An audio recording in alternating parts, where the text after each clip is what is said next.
Change will not come if we wait for some other person or some other time. We are the ones we've been waiting for. We are the change that we seek. If you're walking down the right path and you're willing to keep walking, eventually you'll make progress. The future rewards those who press on. I don't have time to feel sorry for myself. I don't have time to complain. I'm going to press on. Money is not the only answer, but it makes a difference. Focusing your life solely on making a buck shows a certain poverty of ambition. It asks too little of yourself. Because it's only when you hitch your wagon to something larger than yourself that you realize your true potential. There is not a liberal America and a conservative America. There is the United States of America. There is not a black America and a white America and Latino America and Asian America. There's the United States of America. We proved that we are still a people capable of doing big things and tackling our biggest challenges. Our higher education system is one of the things that makes America exceptional. There's no place else that has the assets we do when it comes to higher education. People from all over the world aspire to come here and study here. And that is a good thing. I'm a warrior for the middle class. It took a lot of blood, sweat and tears to get to where we are today, but we have just begun. Today we begin in earnest the work of making sure that the world we leave our children is just a little bit better than the one we inhabit today. The thing about hip-hop today is it's smart, it's insightful. The way they can communicate a complex message in a very short space is remarkable. No one is pro-abortion. We want everybody to act like adults, quit playing games, realize that it's not just my way or the highway. It was the labor movement that helped secure so much of what we take for granted today.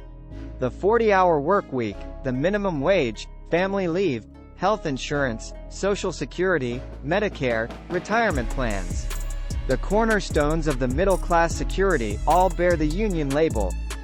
It's time to fundamentally change the way that we do business in Washington. To help build a new foundation for the 21st century, we need to reform our government so that it is more efficient, more transparent, and more creative. That will demand new thinking and a new sense of responsibility for every dollar that is spent. It's not enough to train today's workforce. We also have to prepare tomorrow's workforce by guaranteeing every child access to a world-class education. You know, my faith is one that admits some doubt.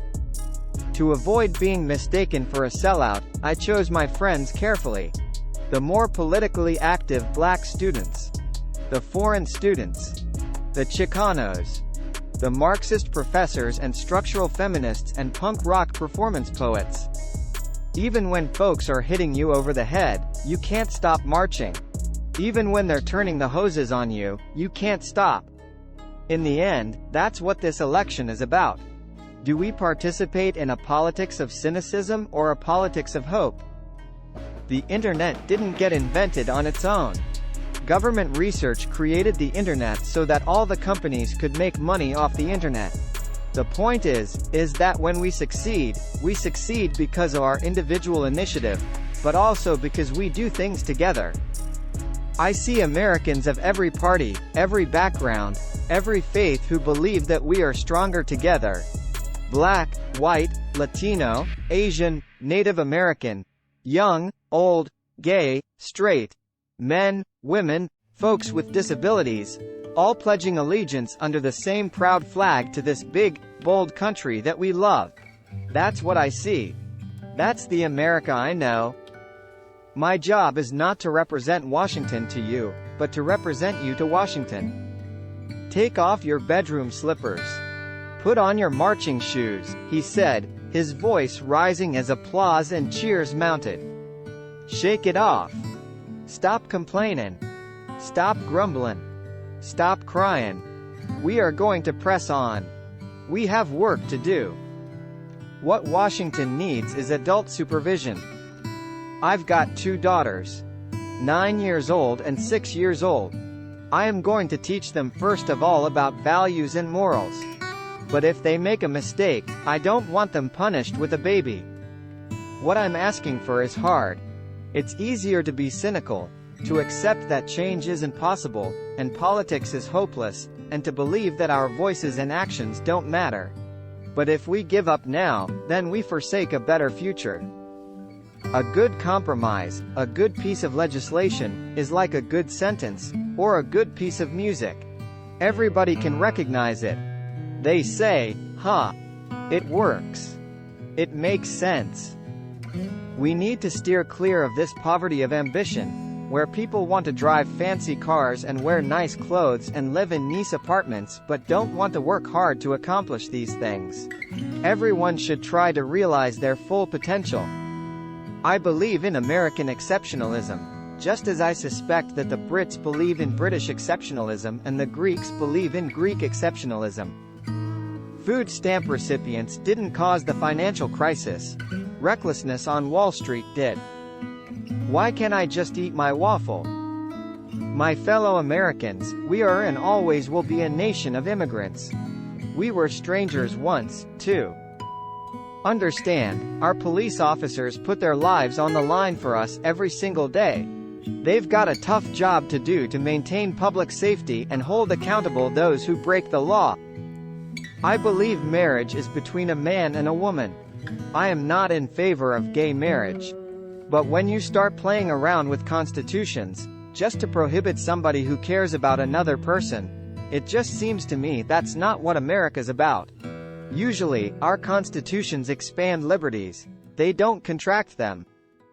We, the people, recognize that we have responsibilities as well as rights.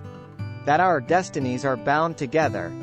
That a freedom which only asks what's in it for me, a freedom without a commitment to others, a freedom without love or charity or duty or patriotism, is unworthy of our founding ideals, and those who died in their defense. If the people cannot trust their government to do the job for which it exists, to protect them and to promote their common welfare, all else is lost. We cannot continue to rely only on our military in order to achieve the national security objectives that we've set. We've got to have a civilian national security force that's just as powerful, just as strong, just as well funded. In a world of complex threats, our security and leadership depends on all elements of our power, including strong and principled diplomacy. Now, as a nation, we don't promise equal outcomes, but we were founded on the idea everybody should have an equal opportunity to succeed. No matter who you are, what you look like, where you come from, you can make it. That's an essential promise of America. Where you start should not determine where you end up. I'm the President of the United States. I'm not the Emperor of the United States. That's the good thing about being president. I can do whatever I want. We need to internalize this idea of excellence. Not many folks spend a lot of time trying to be excellent. It's not surprising, then, they get bitter. They cling to guns or religion or antipathy to people who aren't like them or anti-immigrant sentiment or anti-trade sentiment as a way to explain their frustrations. I think when you spread the wealth around it's good for everybody. I mean, I do think at a certain point you've made enough money. I've got a pen and I've got a phone, and I can use that pen to sign executive orders and take executive actions and administrative actions that move the ball forward. Issues are never simple. One thing I'm proud of is that very rarely will you hear me simplify the issues. So long as I'm Commander-in-Chief, we will sustain the strongest military the world has ever known. When you take off the uniform, we will serve you as well as you've served us. Because no one who fights for this country should have to fight for a job, or a roof over their head, or the care that they need when they come home. If you were successful, somebody along the line gave you some help. Somebody helped to create this unbelievable American system that we have that allowed you to thrive. Somebody invested in roads and bridges. If you've got a business, you didn't build that. Somebody else made that happen. The United States is not, and never will be, at war with Islam. I don't oppose all wars. What I am opposed to is a dumb war. What I am opposed to is a rash war. I miss Saturday morning, rolling out of bed, not shaving, getting into my car with my girls, driving to the supermarket, squeezing the fruit, getting my car washed, taking walks. We need to reject any politics that targets people because of race or religion. This isn't a matter of political correctness. It's a matter of understanding what makes us strong. The world respects us not just for our arsenal. It respects us for our diversity and our openness and the way we respect every faith. We have real enemies in the world. These enemies must be found. They must be pursued and they must be defeated. I think what you're seeing is a profound recognition on the part of the American people that gays and lesbians and transgender persons are our brothers, our sisters, our children, our cousins, our friends, our coworkers, and that they've got to be treated like every other American. And I think that principle will win out. A mother deserves a day off to care for a sick child or sick parent without running into hardship. And you know what? A father does, too. It's time to do away with workplace policies that belong in a Mad Men episode. We need somebody who's got the heart, the empathy, to recognize what it's like to be a young teenage mom, the empathy to understand what it's like to be poor or African American or gay or disabled or old. And that's the criterion by which I'll be selecting my judges. We have an obligation and a responsibility to be investing in our students and our schools. We must make sure that people who have the grades, the desire and the will, but not the money, can still get the best education possible. It was not a religion that attacked us that September day. It was Al-Qaeda.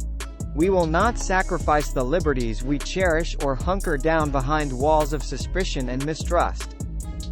We worship an awesome God in the blue states, and we don't like federal agents poking around our libraries in the red states.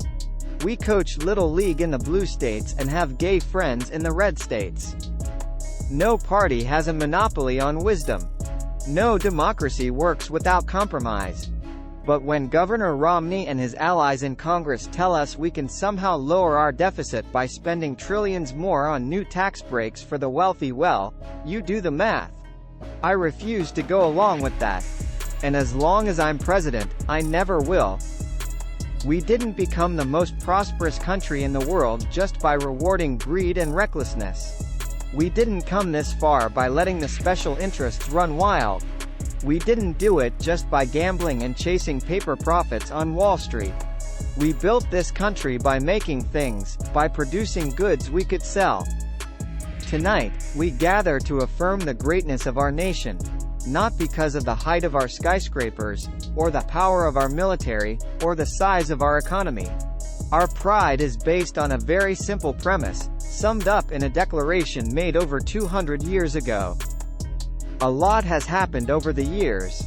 And while this nation has been tested by war, and it's been tested by recession and all manner of challenges, I stand before you again tonight, after almost 2 terms as your president, to tell you I am more optimistic about the future of America than ever before. As a nuclear power, as the only nuclear power to have used a nuclear weapon, the United States has a moral responsibility to act. When we think of the major threats to our national security, the first to come to mind are nuclear proliferation, rogue states and global terrorism. But another kind of threat lurks beyond our shores, one from nature, not humans, an avian flu pandemic. There is probably a perverse pride in my administration that we were going to do the right thing, even if short-term it was unpopular. And I think anybody who's occupied this office has to remember that success is determined by an intersection in policy and politics, and that you can't be neglecting of marketing and PR and public opinion. The Middle East is obviously an issue that has plagued the region for centuries. I just want to go through Central Park and watch folks passing by. Spend the whole day watching people. I miss that. First, how do we give everyone a fair shot at opportunity and security in this new economy? Second, how do we make technology work for us, and not against us? Especially when it comes to solving urgent challenges like climate change. Third, how do we keep America safe and lead the world without becoming its policeman? Where the stakes are the highest, in the war on terror, we cannot possibly succeed without extraordinary international cooperation. Effective international police actions require the highest degree of intelligence sharing, planning and collaborative enforcement. I found this national debt, doubled, wrapped in a big bow waiting for me as I stepped into the Oval Office. In America, there's a failure to appreciate Europe's leading role in the world. Now you have a choice. We can give more tax breaks to corporations that ship jobs overseas, or we can start rewarding companies that open new plants and train new workers and create new jobs here, in the United States of America. I'm going to try to unite all Americans. 50 years of isolating Cuba had failed to promote democracy, setting us back in Latin America. That's why we restored diplomatic relations, opened the door to travel and commerce, and positioned ourselves to improve the lives of the Cuban people. This is the moment when we must come together to save this planet. Let us resolve that we will not leave our children a world where the oceans rise and famine spreads and terrible storms devastate our lands. What is a danger is that we stay stuck in a new normal where unemployment rates stay high, people who have jobs see their incomes go up, businesses make big profits. But they're learned to do more with less, and so they don't hire. And we have done more in the 2.5 years that I've been in here than the previous 43 presidents to uphold that principle, whether it's ending, don't ask, don't tell, making sure that gay and lesbian partners can visit each other in hospitals, making sure that federal benefits can be provided to same-sex couples. One of the great strengths of the United States is, we have a very large Christian population. We do not consider ourselves a Christian nation or a Jewish nation or a Muslim nation. We consider ourselves a nation of citizens who are bound by ideals and a set of values. Today we are engaged in a deadly global struggle for those who would intimidate, torture, and murder people for exercising the most basic freedoms. If we are to win this struggle and spread those freedoms, we must keep our own moral compass pointed in a true direction. This is the moment when we must build on the wealth that open markets have created, and share its benefits more equitably. Trade has been a cornerstone of our growth and global development. But we will not be able to sustain this growth if it favors the few, and not the many. After a century of trying, we declared that healthcare in America is not a privilege for a few, it is a right for everybody. After decades of talk, we finally began to wean ourselves off foreign oil. We doubled our production of clean energy. We brought more of our troops home to their families, and we delivered justice to Osama bin Laden. In the white community, the path to a more perfect union means acknowledging that what ails the African American community does not just exist in the minds of black people, that the legacy of discrimination, and current incidents of discrimination, while less overt than in the past, are real and must be addressed. After 2014, we will support a unified Afghanistan as it takes responsibility for its own future. With the changing economy, no one has lifetime employment. But community colleges provide lifetime employability. If the critics are right that I've made all my decisions based on polls, then I must not be very good at reading them. Americans still believe in an America where anything's possible. They just don't think their leaders do. Let us remember we are all part of one American family. We are united in common values, and that includes belief in equality under the law, basic respect for public order, and the right of peaceful protest. I cannot swallow whole the view of Lincoln as the great emancipator. I miss being anonymous. We know that the nation that goes all in on innovation today will own the global economy tomorrow. This is an edge America cannot surrender. Fixing a broken immigration system. Protecting our kids from gun violence. Equal pay for equal work, paid leave, raising the minimum wage. All these things still matter to hard-working families.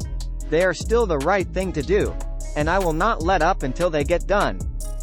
The fact that we are here today to debate raising America's debt limit is a sign of leadership failure. America has a debt problem and a failure of leadership. Americans deserve better. I, therefore, intend to oppose the effort to increase America's debt. Ours is a nation of laws, of citizens who live under them and for the citizens who enforce them. So, to a community in Ferguson that is rightly hurting and looking for answers, let me call once again for us to seek some understanding rather than simply holler at each other. Let's seek to heal rather than to wound each other. Building new roads and bridges creates jobs. Growing our exports creates jobs. Reforming our outdated tax system and our broken immigration system creates jobs. That's what the Affordable Care Act is all about. It's about filling the gaps in employer-based care so that when we lose a job, or go back to school, or start that new business, we'll still have coverage. My parents shared not only an improbable love, they shared an abiding faith in the possibilities of this nation. They would give me an African name, Barak, or blessed, believing that in a tolerant America your name is no barrier to success.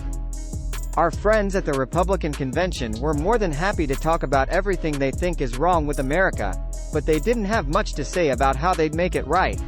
They want your vote, but they don't want you to know their plan. People of Berlin, people of the world, this is our moment. This is our time. America isn't Congress. America isn't Washington. America is the striving immigrant who starts a business, or the mom who works 2 low-wage jobs to give her kid a better life. America is the union leader and the CEO who put aside their differences to make the economy stronger. We have now just enshrined, as soon as I sign this bill, the core principle that everybody should have some basic security when it comes to their health care. I don't think marriage is a civil right, but I think that being able to transfer property is a civil right. After a century of striving, after a year of debate, after a historic vote, health care reform is no longer an unmet promise. It is the law of the land. Here at this site, Solyndra expects to make enough solar panels each year to generate 500 megawatts of electricity. And over the lifetime of this expanded facility, that could be like replacing as many as 8 coal-fired power plants. We can't drive our SUVs and eat as much as we want and keep our homes on 72 degrees at all times. And then just expect that other countries are going to say okay. That's not leadership. That's not going to happen. What do you think a stimulus is? It's spending. That's the whole point. Seriously. We all knew this. We all knew that it would take more time than any of us want to dig ourselves out of this hole created by this economic crisis. I can say with confidence there has never been a man or a woman, not me, not Bill, nobody, more qualified than Hillary Clinton to serve as President of the United States of America. What makes us Americans is our shared commitment to an ideal, that all of us are created equal, and all of us have the chance to make of our lives what we will. We also can't try to take over and rebuild every country that falls into crisis. That's not leadership. That's a recipe for quagmire, spilling American blood and treasure that ultimately weakens us. It's the lesson of Vietnam, of Iraq, and we should have learned it by now. Cutting the deficit by gutting our investments in innovation and education is like lightening an overloaded airplane by removing its engine. It may make you feel like you're flying high at first, but it won't take long before you feel the impact. That is America. That is America. Those bonds of affection, that common creed. We don't fear the future, we shape it. We embrace it, as one people, stronger together than we are on our own. Contrary to the claims of some of my critics and some of the editorial pages, I am an ardent believer in the free market. Surveys show our standing around the world is higher than when I was elected to this office, and when it comes to every important international issue, people of the world do not look to Beijing or Moscow to lead, they call us. Whether our forebears were strangers who crossed the Atlantic or the Pacific or the Rio Grande, we are here only because this country welcomed them in and taught them that to be an American is about something more than what we look like, or what our last names are, or how we worship. Community colleges play an important role in helping people transition between careers by providing the retooling they need to take on a new career. My family, frankly, they weren't folks who went to church every week. My mother was one of the most spiritual people I knew, but she didn't raise me in the church, so I came to my Christian faith later in life, and it was because the precepts of Jesus Christ spoke to me in terms of the kind of life that I would want to lead. I don't care whether you're driving a hybrid or an SUV. If you're headed for a cliff, you have to change direction. That's what the American people called for in November, and that's what we intend to deliver. As I've said, there were patriots who supported this war, and patriots who opposed it. And all of us are united in appreciation for our servicemen and women, and our hopes for Iraqis' future. If we choose to keep those tax breaks for millionaires and billionaires, if we choose to keep a tax break for corporate jet owners, if we choose to keep tax breaks for oil and gas companies that are making hundreds of billions of dollars, then that means we've got to cut some kids off from getting a college scholarship. I am the Commander-in-Chief of the United States Armed Forces, and Iraq is gonna have to ultimately provide for its own security. There's not a liberal America and a conservative America. There's the United States of America. Are we a nation that educates the world's best and brightest in our universities, only to send them home to create businesses in countries that compete against us? Or are we a nation that encourages them to stay and create jobs, businesses, and industries right here in America? We all remember Abraham Lincoln as the leader who saved our union. Founder of the Republican Party. The shift to a cleaner energy economy won't happen overnight, and it will require tough choices along the way. But the debate is settled. Climate change is a fact. I want to be very clear, I will not sign on to any health plan that adds to our deficits over the next decade. With patient and firm determination, I am going to press on for jobs. I'm going to press on for equality. I'm going to press on for the sake of our children. I'm going to press on for the sake of all those families who are struggling right now. I don't have time to feel sorry for myself. I don't have time to complain. I am going to press on. I'm no longer just a candidate. I'm the president. I know what it means to send young Americans into battle, for I have held in my arms the mothers and fathers of those who didn't return. I've shared the pain of families who've lost their homes, and the frustration of workers who've lost their jobs. We can choose a future where we export more products and outsource fewer jobs.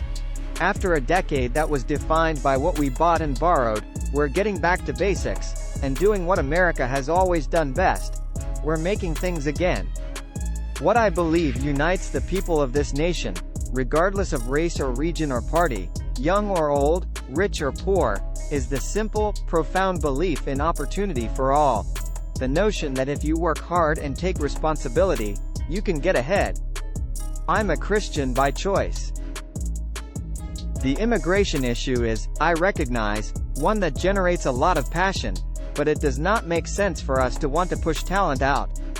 America thrived in the 20th century because we made high school free. We sent a generation to college. We cultivated the most educated workforce in the world. We've persevered because of a belief we share with the Iraqi people. A belief that out of the ashes of war, a new beginning could be born in this cradle of civilization. Through this remarkable chapter in the history of the United States and Iraq, we have met our responsibility. Now, it's time to turn the page. I consider it part of my responsibility as President of the United States to fight against negative stereotypes of Islam wherever they appear. And so our goal on healthcare is, if we can get, instead of healthcare costs going up 6% a year, it's going up at the level of inflation, maybe just slightly above inflation, we've made huge progress. And by the way, that is the single most important thing we could do in terms of reducing our deficit. That's why we did it. As I said last week in the wake of the grand jury decision, I think Ferguson laid bare a problem that is not unique to St. Louis or that area, and is not unique to our time, and that is a simmering distrust that exists between too many police departments and too many communities of color. When BP was not moving fast enough on claims, we told BP to set aside $20 billion in a fund, managed by an independent third party, to help all those whose lives have been turned upside down by the spill. America is the student who defies the odds to become the first in a family to go to college, the citizen who defies the cynics and goes out there and votes, the young person who comes out of the shadows to demand the right to dream. That's what America is about. In fact, the best thing we could do on taxes for all Americans is to simplify the individual tax code. This will be a tough job, but members of both parties have expressed an interest in doing this, and I am prepared to join them. So while I will never minimize the costs involved in military action, I am convinced that a failure to act in Libya would have carried a far greater price for America. Michelle and I don't want anyone telling us who our family's doctor should be, and no one should decide that for you either. Under our proposals, if you like your doctor, you keep your doctor.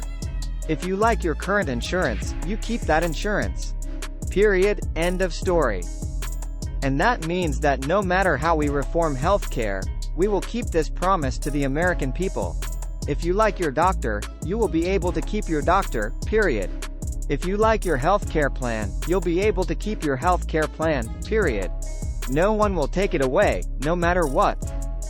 We need to keep making our streets safer and our criminal justice system fairer, our homeland more secure, our world more peaceful and sustainable for the next generation. You know, one of the things I think you understand as president is you're held responsible for everything, but you don't always have control of everything, right? I've been fighting with Acorn, alongside Acorn, on issues you care about, my entire career. I can make a firm pledge, under my plan, no family making less than $250,000 a year will see any form of tax increase. Not your income tax, not your payroll tax, not your capital gains taxes, not any of your taxes. Our public life withers when only the most extreme voices get attention. Most of all, democracy breaks down when the average person feels their voice doesn't matter. That the system is rigged in favor of the rich or the powerful or some narrow interest. We can't get to the $4 trillion in savings that we need by just cutting the 12% of the budget that pays for things like medical research and education funding and food inspectors and the weather service. And we can't just do it by making seniors pay more for Medicare. Since I'm the president and Democrats have controlled the House and the Senate, it's understandable that people are saying, you know, what have you done? It's one of the few regrets of my presidency, that the rancor and suspicion between the parties has gotten worse instead of better.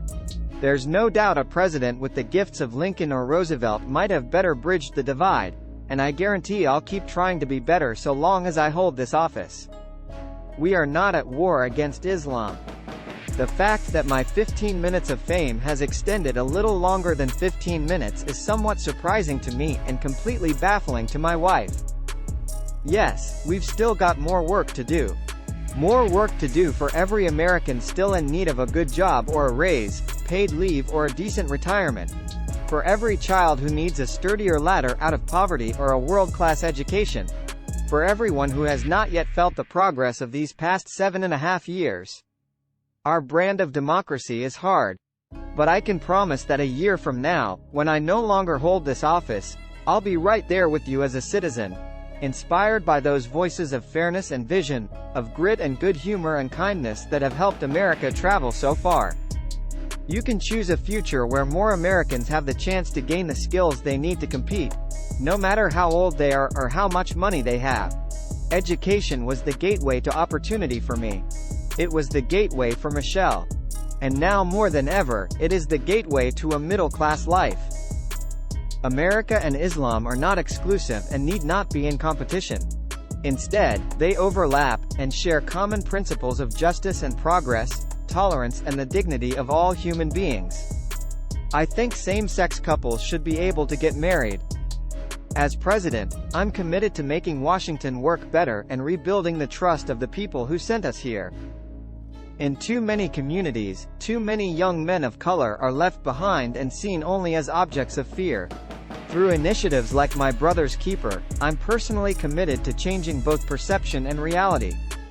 In December, I agreed to extend the tax cuts for the wealthiest Americans because it was the only way I could prevent a tax hike on middle-class Americans.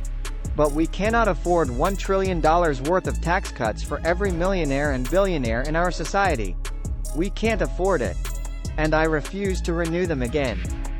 But if what the reports are true, what they're saying is that as a consequence of us getting 30 million additional people health care, at the margins that's going to increase our costs. We knew that.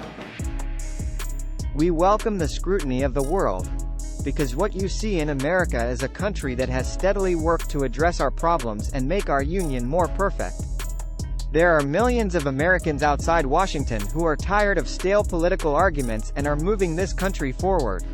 They believe, and I believe, that here in America, our success should depend not on accident of birth, but the strength of our work ethic and the scope of our dreams. Over the last 15 months, we've traveled to every corner of the United States. I've now been in 57 states? I think one left to go. On every front there are clear answers out there that can make this country stronger, but we're going to break through the fear and the frustration people are feeling. Our job is to make sure that even as we make progress, that we are also giving people a sense of hope and vision for the future. I know my country has not perfected itself. At times, we've struggled to keep the promise of liberty and equality for all of our people. We've made our share of mistakes, and there are times when our actions around the world have not lived up to our best intentions. I think that there's no doubt that as I see friends, families, children of gay couples who are thriving, that has an impact on how I think about these issues. Al-Qaeda is still a threat. We cannot pretend somehow that because Barack Hussein Obama got elected as president, suddenly everything is going to be okay. While I understand the passions and the anger that arise over the death of Michael Brown, giving into that anger by looting or carrying guns, and even attacking the police, only serves to raise tensions and stir chaos. You have young men of color in many communities who are more likely to end up in jail or in the criminal justice system than they are in a good job or in college. And, part of my job, that I can do, I think, without any potential conflicts, is to get at those root causes. No other country in the world does what we do. On every issue, the world turns to us, not simply because of the size of our economy or our military might, but because of the ideals we stand for, and the burdens we bear to advance them. Through every victory and every setback, I've insisted that change is never easy and never quick. That we wouldn't meet all of our challenges in one term, or one presidency, or even in one lifetime. Trayvon Martin could have been me 35 years ago. Unlike my opponent, I will not let oil companies write this country's energy plan, or endanger our coastlines, or collect another $4 billion in corporate welfare from our taxpayers. There are patriots who opposed the war in Iraq and there are patriots who supported the war in Iraq. We are one people, all of us pledging allegiance to the Stars and Stripes, all of us defending the United States of America. As we speak, Iran has rolled back its nuclear program, shipped out its uranium stockpile, and the world has avoided another war. I know that campaigns can seem small, and even silly. Trivial things become big distractions. Serious issues become sound bites. And the truth gets buried under an avalanche of money and advertising. If you're sick of hearing me approve this message, believe me, so am I. Now we're in the midst of not just advocating for change, not just calling for change, we're doing the grinding, sometimes frustrating work of delivering change, inch by inch, day by day. And we can see the positive impacts right here at Solyndra. Less than a year ago, we were standing on what was an empty lot. But through the Recovery Act, this company received a loan to expand its operations. This new factory is the result of those loans. Part of the reason that our politics seems so tough right now and facts and science and argument does not seem to be winning the day all the time is because we're hardwired not to always think clearly when we're scared. And the country's scared. For more than 4 decades, the Libyan people have been ruled by a tyrant, Muammar Gaddafi. He has denied his people freedom, exploited their wealth, murdered opponents at home and abroad, and terrorized innocent people around the world, including Americans who were killed by Libyan agents. Let me even say before I even get inaugurated, during the transition we are going to be having meetings all across the country with community organizations so that you have input into the agenda for the next presidency of the United States of America. We need to recognize that the situation in Ferguson speaks to broader challenges that we still face as a nation. The fact is, in too many parts of this country, a deep distrust exists between law enforcement and communities of color. Some of this is the result of the legacy of racial discrimination in this country. The United States has been enriched by Muslim Americans. Many other Americans have Muslims in their families or have lived in a Muslim-majority country. I know, because I am one of them. America's promises do not come with a price tag. We meet our commitments. We bear our burdens. That's one of the reasons why almost every country on earth sees America as stronger and more respected today than they did 8 years ago when I took office. Operations in Iraq and Afghanistan and the war on terrorism have reduced the pace of military transformation and have revealed our lack of preparation for defensive and stability operations. This administration has overextended our military. In a summer marked by instability in the Middle East and Eastern Europe, I know the world also took notice of the small American city of Ferguson, Missouri, where a young man was killed, and a community was divided. So yes, we have our own racial and ethnic tensions. We're not a fragile people. We're not a frightful people. Our power doesn't come from some self-declared savior promising that he alone can restore order as long as we do things his way. We don't look to be ruled. Immigrants aren't the reason wages haven't gone up enough. Those decisions are made in the boardrooms that too often put quarterly earnings over long-term returns. What I think is fair to say is that, coming out of the Republican camp, there have been efforts to suggest that perhaps I'm not who I say I am when it comes to my faith, something which I find deeply offensive, and that has been going on for a pretty long time. If people continue to feel like Democrats are looking after poor folks and Republicans are looking after rich folks and nobody is looking after me, then we don't get a lot of stuff done. And the trend lines evidence the fact that folks have gotten squeezed. And obviously, 2007, 2008 really ripped open for people how vulnerable they were. I said that America's role would be limited. That we would not put ground troops into Libya. That we would focus our unique capabilities on the front end of the operation, and that we would transfer responsibility to our allies and partners. Nobody wants to put the creditworthiness of the United States in jeopardy. Nobody wants to see the United States default. So we've got to seize this moment, and we have to seize it soon.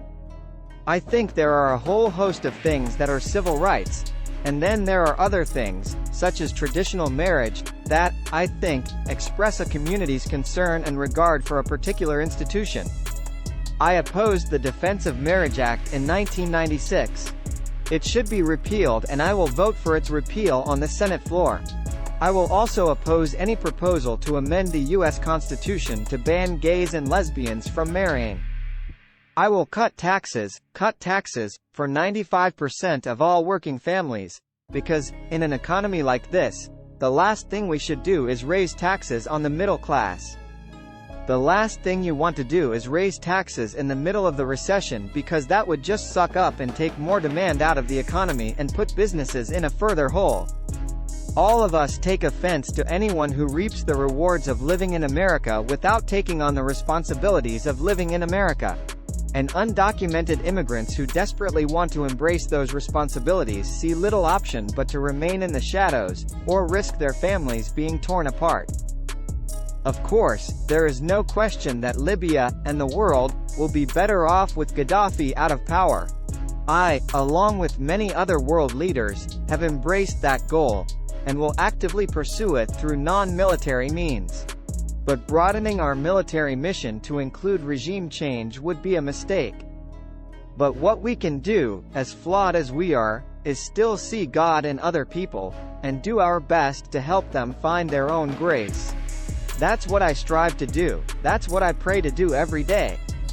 So while an incredible amount of progress has been made, on this 5th anniversary, I wanted to come here and tell the people of this city directly. My administration is going to stand with you, and fight alongside you, until the job is done. Until New Orleans is all the way back, all the way.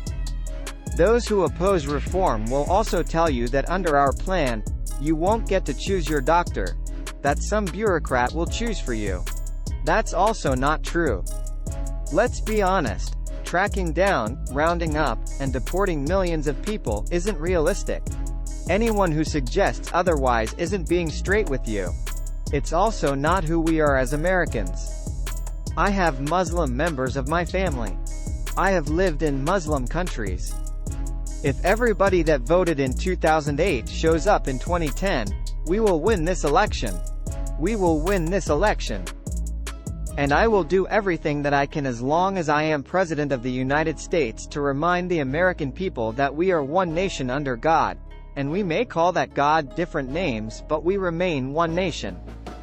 We can't have special interests sitting shotgun. We gotta have middle-class families up in front. We don't mind the Republicans joining us. They can come for the ride, but they gotta sit in back. In the absence of sound oversight, responsible businesses are forced to compete against unscrupulous and underhanded businesses, who are unencumbered by any restrictions on activities that might harm the environment, or take advantage of middle-class families, or threaten to bring down the entire financial system. When states like Alabama and Arizona passed some of the harshest immigration laws in history, my Attorney General took them on in court and we won. What I worry about would be that you essentially have two chambers, the House and the Senate, but you have simply majoritarian, absolute power on either side. And that's just not what the founders intended. John Kerry believes in an America where hard work is rewarded. But let me perfectly clear, because I know you'll hear the same old claims that rolling back these tax breaks means a massive tax increase on the American people. If your family earns less than $250,000 a year, you will not see your taxes increased a single dime. I repeat, not one single dime. I will continue to believe that Israel's security is paramount. What I believe is that marriage is between a man and a woman, but what I also believe is that we have an obligation to make sure that gays and lesbians have the rights of citizenship that afford them visitations to hospitals, that allow them to transfer property between partners, to make certain that they're not discriminated on the job. We've protected thousands of people in Libya. We have not seen a single U.S. casualty. There's no risks of additional escalation. This operation is limited in time and in scope. But do I think that our actions in any way violate the War Powers Resolution? The answer is no. I think it is important for Europe to understand that even though I am president and George Bush is not president, Al-Qaeda is still a threat. We will keep the promise of social security by taking the responsible steps to strengthen it, not by turning it over to Wall Street. Our priority is to go after ISIL. And so what we have said is that we are not engaging in a military action against the Syrian regime. We are going after ISIL facilities and personnel who are using Syria as a safe haven, in service of our strategy in Iraq. Now, anybody who thinks that we can move this economy forward with just a few folks at the top doing well, hoping that it's going to trickle down to working people who are running faster and faster just to keep up, you'll never see it. Let me be absolutely clear. Israel is a strong friend of Israel's. It will be a strong friend of Israel's under a McCain administration. It will be a strong friend of Israel's under an Obama administration. So that policy is not going to change. Our combat mission is ending, but our commitment to Iraq's future is not. My task over the last 2 years hasn't just been to stop the bleeding. My task has also been to try to figure out how do we address some of the structural problems in the economy that have prevented more Googles from being created. I will never turn Medicare into a voucher. No American should ever have to spend their golden years at the mercy of insurance companies. They should retire with the care and dignity they have earned. 8 years ago, you may remember Hillary and I were rivals for the Democratic nomination. We battled for a year and a half. Let me tell you, it was tough, because Hillary was tough. I was worn out. She was doing everything I was doing, but just like Ginger Rogers, it was backwards in heels. Millions of us, myself included, go back generations in this country, with ancestors who put in the painstaking work to become citizens. So we don't like the notion that anyone might get a free pass to American citizenship. We need earmark reform, and when I'm president, I will go line by line to make sure that we are not spending money unwisely. I think one of the great things about the United States has been our ability to maintain a distinction between our military and domestic law enforcement. Of course, violence will not end with our combat mission. Extremists will continue to set off bombs, attack Iraqi civilians and try to spark sectarian strife. But ultimately, these terrorists will fail to achieve their goals. I've said very clearly, including in a State of the Union address, that I'm against "don't ask, don't tell," and that we're going to end this policy. I would put our legislative and foreign policy accomplishments in our first 2 years against any president, with the possible exceptions of Johnson, FDR, and Lincoln, just in terms of what we've gotten done in modern history. But when it comes to the economy, we've got a lot more work to do. And we're gonna keep on at it. I know that there are millions of Americans who are content with their health care coverage. They like their plan and, most importantly, they value their relationship with their doctor. If you're looking for the safe choice, you shouldn't be supporting a black guy named Barack Obama to be the next leader of the free world.